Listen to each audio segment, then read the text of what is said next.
Here's another update. This is the passenger side part of the van, the gutter, but I am going to work on the gutter up to this point. So it's about half a foot from the ladder rack. The reason being is I feel that the gutter is in pretty good shape over here. So, and I realize I'm piecemeal fixing my van here, doing the rust repair. Here are the tools that I use to do this job so far.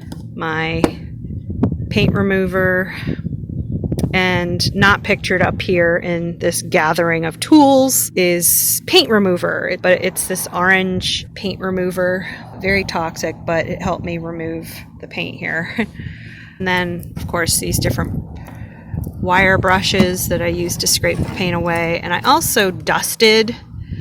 I've been using this paintbrush just to kind of keep the gutter cleaned out, and actually my gutters are starting to separate, which is something that I'm jumping all over right now. Not literally, but you know, I'll be pouring rust converter down through into here because surely it's rusting in there.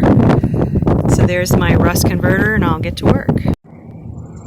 Alright, and here is what it looks like after the rust converter has been applied.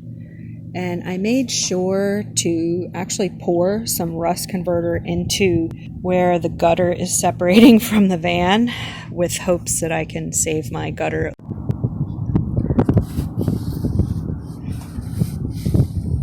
Making sure that the rust converter goes down into the seam here. Let's see if I can show you a really good view of how I've poured the rust converter into the open seam here.